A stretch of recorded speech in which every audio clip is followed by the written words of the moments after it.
friendly, yeah. But something went wrong, the signals got crossed, and now we're on completely different pages. Hey y'all, welcome back to my channel. My name is Adana, aka the Afrozen, and today I will be discussing, I wanted to talk about my dating life. Dating while being a spiritualist. Don't forget to subscribe and like my channel, okay? So now that we got that out the way, let's get into it, right? So I've been on this path for about, mainly all of my life, but my gifts didn't enhance until about maybe 5 years ago. And that's when I really started to take more appreciation and more initiation into my spiritual path. And I realized that dating while being a spiritualist sometimes can be, sometimes it can be a little weird, because when you normally tell people, your background, you wanting to get to know one another and things of that nature, one of the many things that a lot of people like to ask is your religious background. I am a spiritualist, okay? And normally when I say that, they will ask like, okay, so you do voodoo, you do, you work with demons and stuff like that. And it's just not the case. So due to COVID, things has drastically changed. The world has drastically changed, and we really have to learn how to kind of like go with the flow. So with that being said, I, wanted to start to date with a purpose. So I decided to add myself to certain dating apps.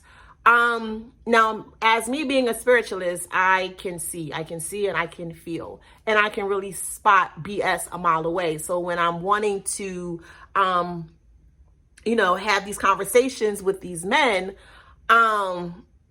most of the time it's just like a no-go, because I see this, nah, that ain't good, he got this, oh, he got baggage, he's emotionally unstable, like all this crazy stuff, right?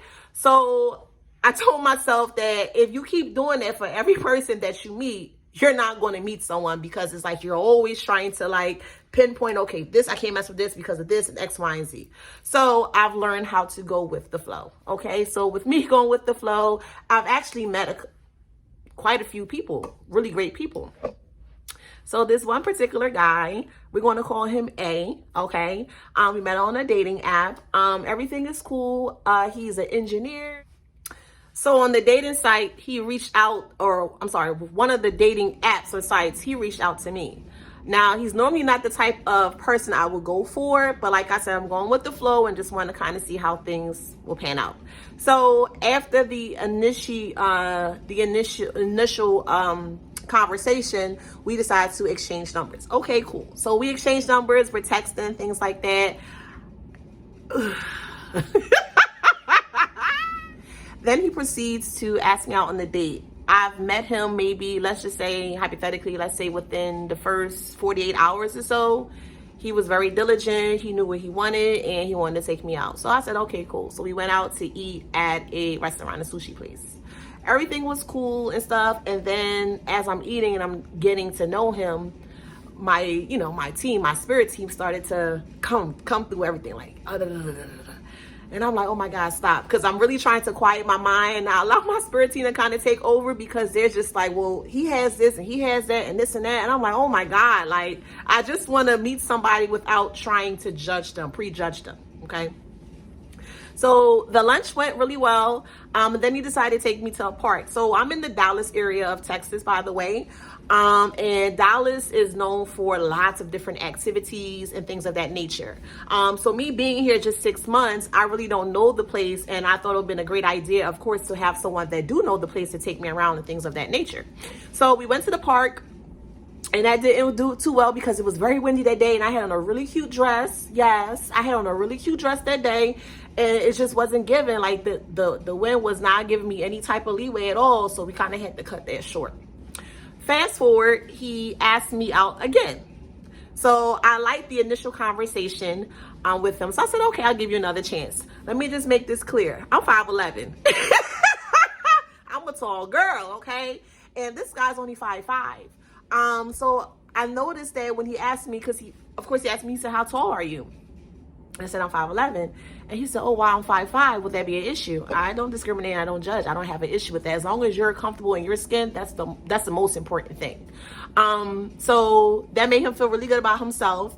And then we proceeded to go through another restaurant. So we went to a restaurant called The Melting Pot, or I'm sorry, Simply Fondue, but it is considered a melting pot.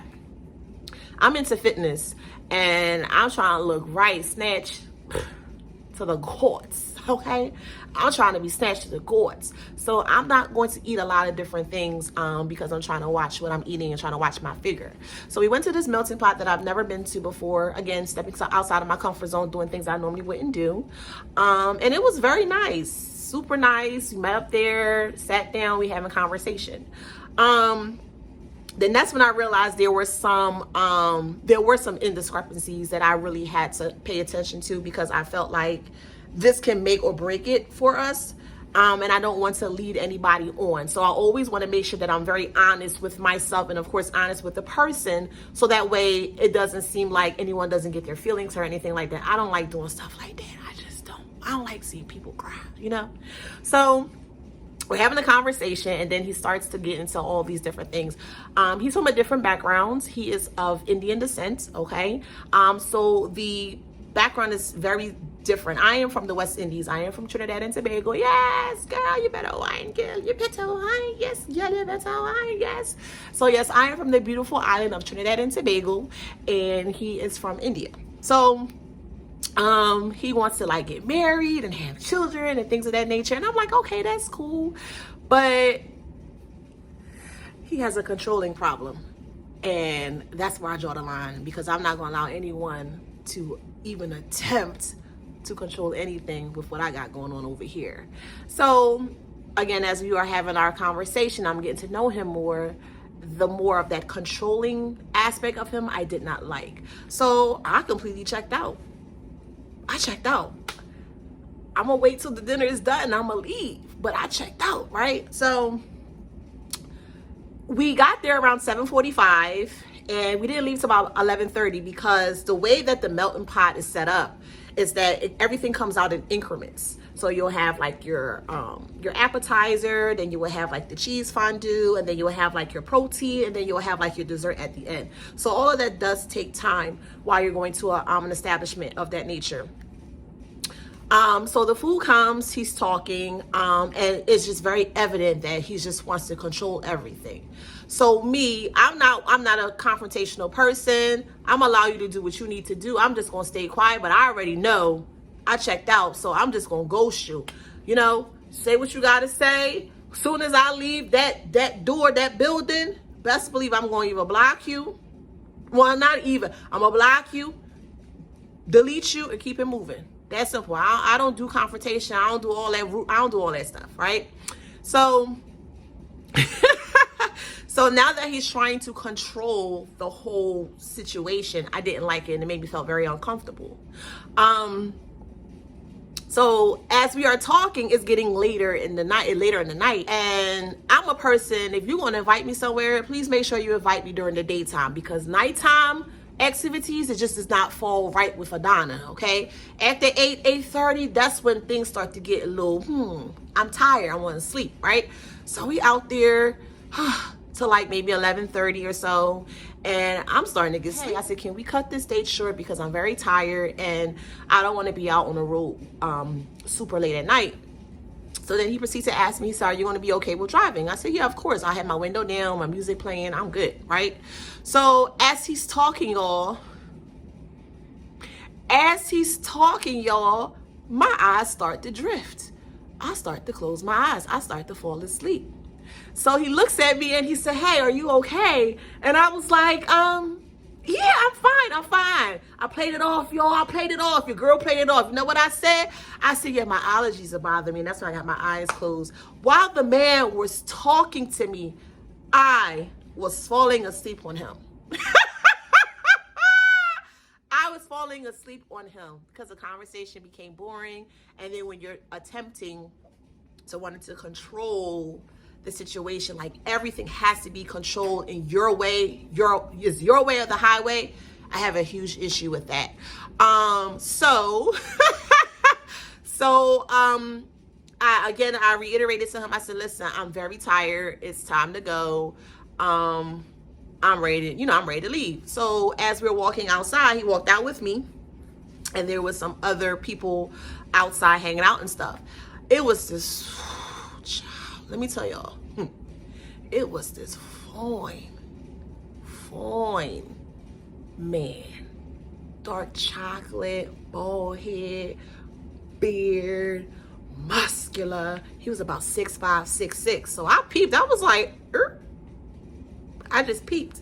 I ain't say nothing. I just looked and I was like, oh, okay. All right.